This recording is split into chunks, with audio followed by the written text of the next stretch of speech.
1300 سال پہلے ہندوستان کے دروازے پر ایک ایسا واقعہ ہونے والا تھا جو صرف ایک جنگ نہیں تھی بلکہ ایک نئے دور کی شروعات تھی۔ ایک طرف تھا سندھ کا طاقتور راجہ داہر، اور دوسری طرف صرف 17 سال کا ایک نوجوان سپہ سالار، نام تھا محمد بن قاسم۔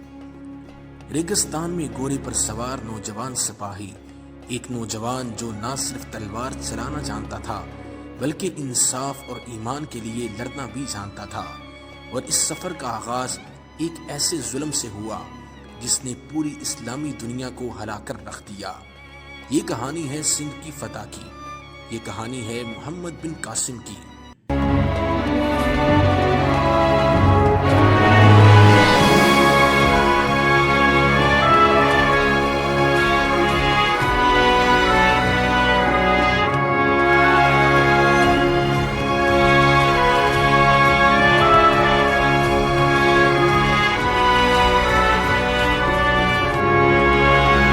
اس وقت دنیا مختلف سلطنتوں میں تقسیم تھی۔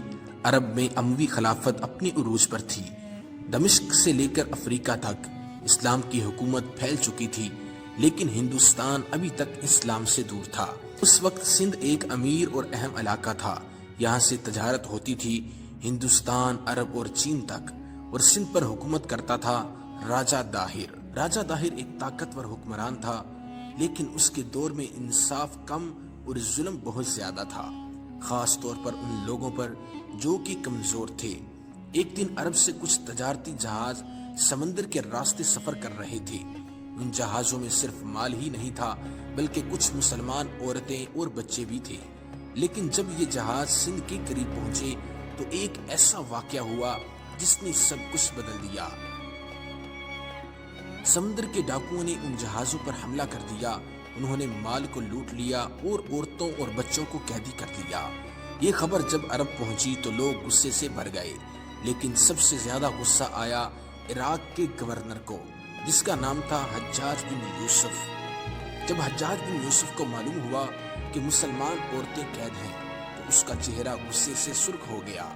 روایات میں آتا ہے کہ قید عورتوں میں سے نے چیخ کر کہا، یا حجاج ہماری مدد کرو۔ یہ الفاظ سیدھا حجاج کے دل تک پہنچ گئے۔ حجاج غصے میں کھڑا ہوا اور حجاج نے فوراً راجہ داہر کو پیغام بھیجا۔ اس نے کہا کہ ہماری عورتوں کو رہا کرو اور لٹیروں کو سزا دو۔ لیکن راجہ داہر کا جواب حیران کر دینے والا تھا۔ اس نے کہا، یہ سمندر کے ڈاکو تھے، میرا ان پر کوئی اختیار نہیں۔ یہ جواب سن کر حجاج کا غصہ اور بھی بڑھ گیا۔ حجاج نے فیصلہ کیا کہ سندھ پر لشکر بھیجا جائے۔ پہلا لشکر بھیجا گیا، لیکن یہ مہم کامیاب نہ ہو سکی۔ سندھ کی فوج نے انہیں شکست دے دی۔ دوسرا لشکر بھیجا گیا، لیکن وہ بھی ناکام رہا۔ ہر بار لشکر کو سخت مقابلہ ملا اور ہر بار عرب فوج کو واپس لوٹنا پڑا۔ لیکن حجاج ہار ماننے والوں میں سے نہیں تھا۔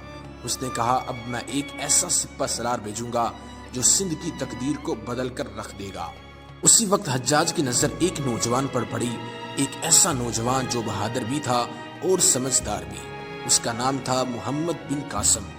اس وقت اس کی عمر صرف 17 سال کی تھی، لیکن اس کی تربیت بچپن سے ہی جنگ اور قیادت میں ہوئی تھی۔ وہ گھڑ سواری میں ماہر تھا، تلوار چلانے میں تیز تھا، اور سب سے بڑھ کر اس کے دل میں ایمان کی دولت تھی۔ ایک دن حجاج نے اسے بلایا اور کہا، محمد بن قاسم، میں تمہیں سندھ بھیجنا چاہتا ہوں۔ یہ صرف ایک جنگ نہیں تھی، یہ ایک ذمہ داری تھی، ایک ایسا مشن تھا جہاں ناکامی کا مطلب صرف شکست نہیں بلکہ بے عزتی بھی ہو سکتی تھی۔ لیکن محمد بن قاسم نے بغیر جھجک کہا کہ میں بالکل تیار ہوں۔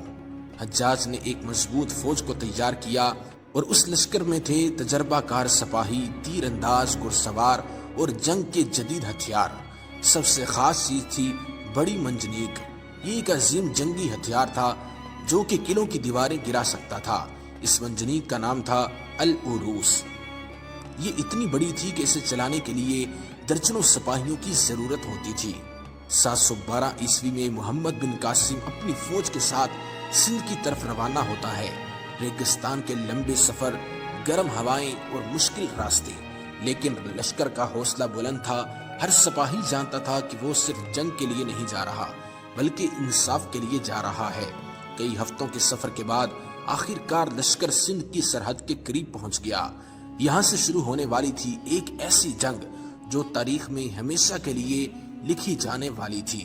محمد بن قاسم نے اپنے لشکر کو دیکھا اور کہا، یاد رکھو، ہم یہاں ظلم کرنے نہیں آئے، ہم یہاں انصاف لانے کے لیے آئے ہیں۔ رات کا وقت تھا، فوج خیموں میں آرام کر رہی تھی، لیکن محمد بن قاسم جاگ رہا تھا۔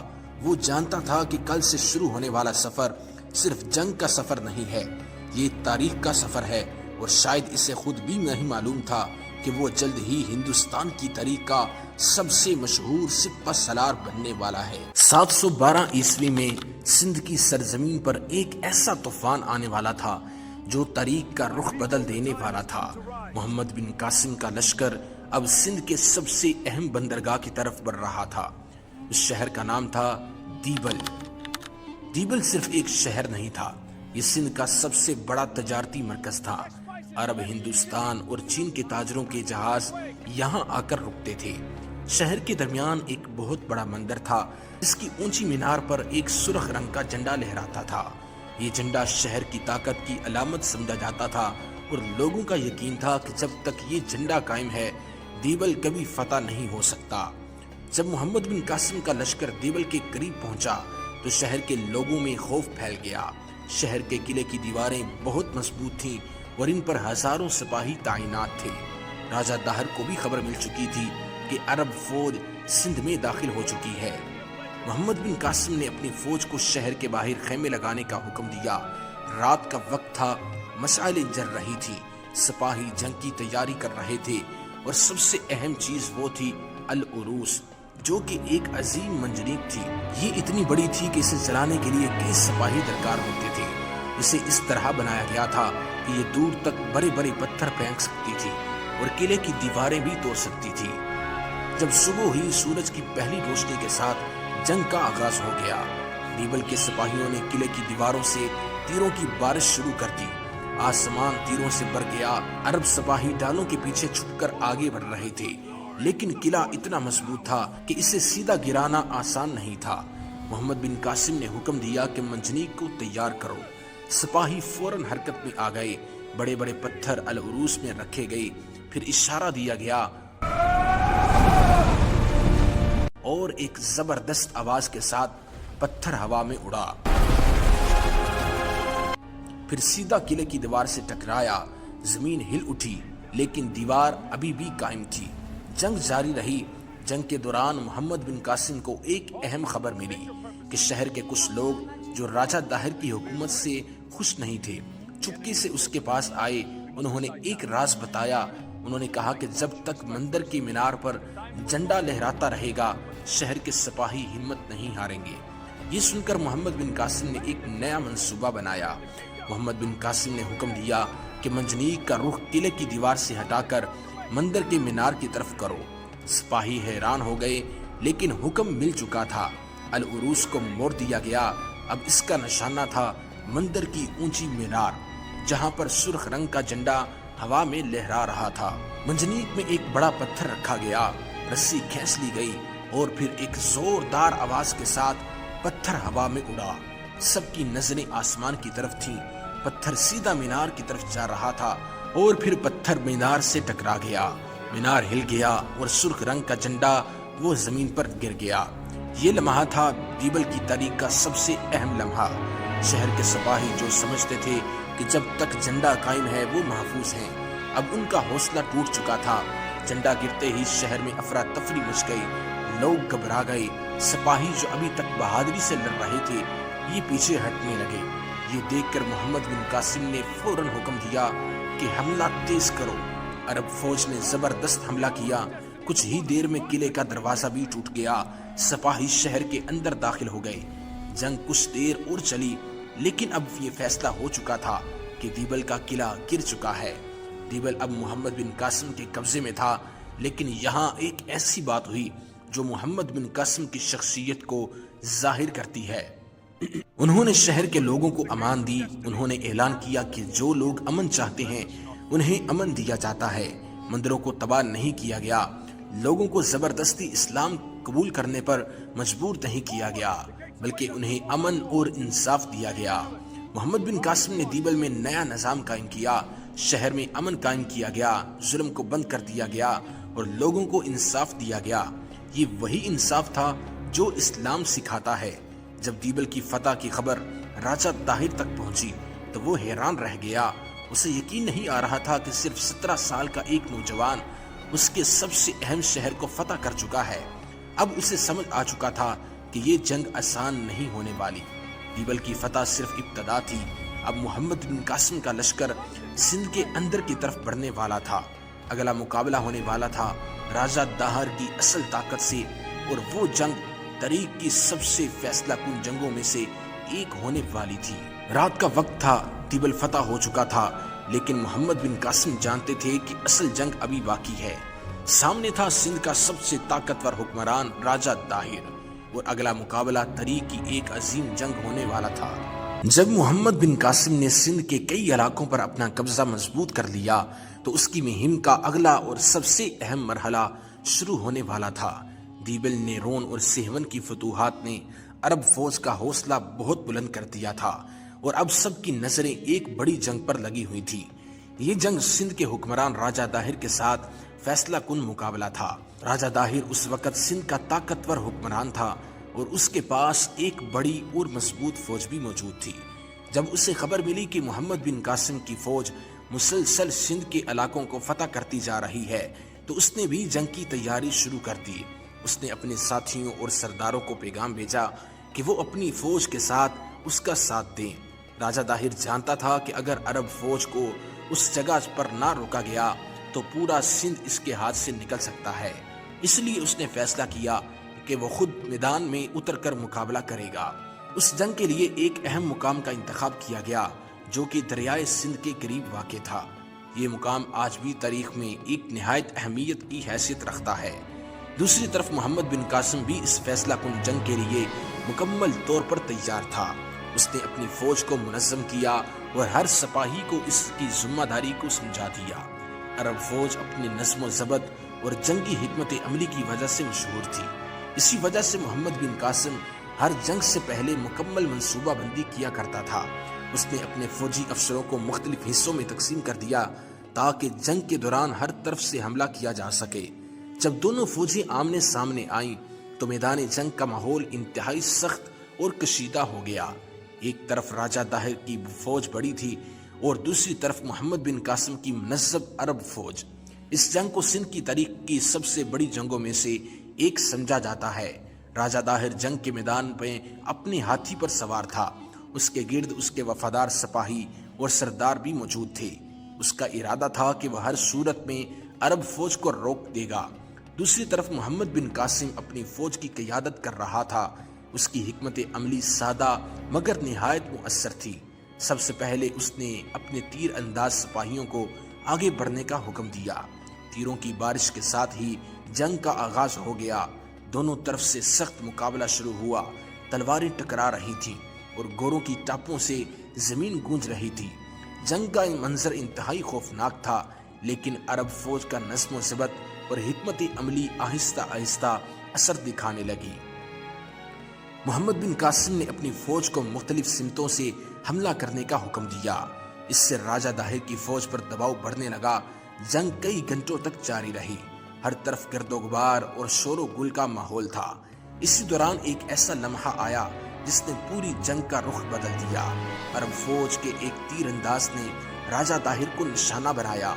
وہ تیر سیدھا راجہ داہر کو لگا۔ راجہ داہر زخمی ہوا اور کچھ ہی دیر کے بعد میدان جنگ میں گر گیا۔ اپنے بادشاہ کو گرتا دیکھ کر اس کی فوج میں افراتفری پھیل گئی۔ کئی سپاہی میدان چھوڑ کر بھاگ گئے اور کئیوں نے ہتھیار ڈال دیے۔ اس طرح یہ فیصلہ کن جنگ محمد بن قاسم کے حق میں ختم ہو گئی۔ راجہ داہر کی موت کے ساتھ ہی سندھ کی سیاسی صورتحال یکسر بدل گئی۔ محمد بن قاسم نے اس فتح کے بعد آگے بڑھ کر سندھ کے مزید اہم شہروں پر قبضہ کر لیا۔ اس جنگ کو سندھ کی تاریخ کا ایک بڑا موڑ سمجھا جاتا ہے۔ اسی فتح کے بعد عرب حکومت کا دائرہ سندھ میں تیزی سے پھیلنا شروع ہو گیا۔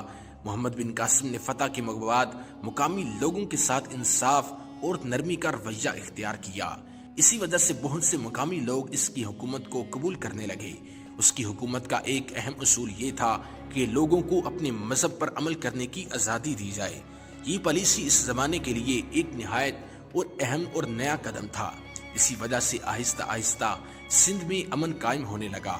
لیکن محمد بن قاسم کا سفر ابھی ختم نہیں ہوا تھا۔ اس کی مہم ابھی بھی آگے جاری رہنے والی تھی، اور سندھ کی تاریخ میں ابھی کئی نئے ایسے واقعات لکھے جانے باقی تھے جو کہ شاید ہی لوگوں نے سوچے ہوئے ہوں۔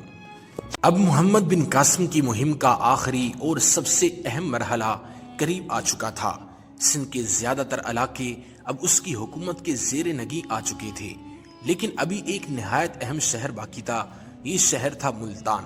اس زمانے میں ملتان سندھ اور اس کے گرد و نواح کا سب سے امیر اور طاقتور تجارتی مرکز سمجھا جاتا تھا۔ اس شہر کی شہرت دور دور تک پھیلی ہوئی تھی۔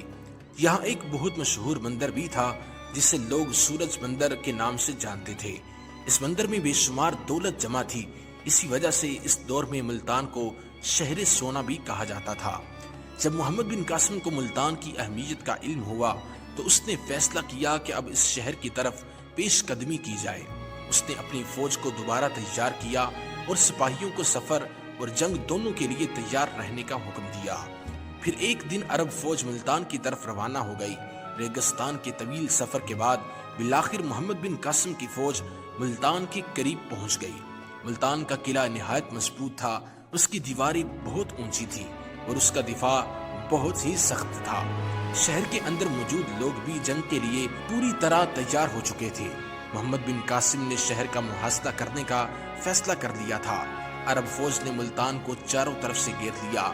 یہ محاصرہ کئی دنوں تک جاری رہا۔ دونوں طرف سے کبھی کبھار سخت جھڑپیں بھی ہوتی رہیں۔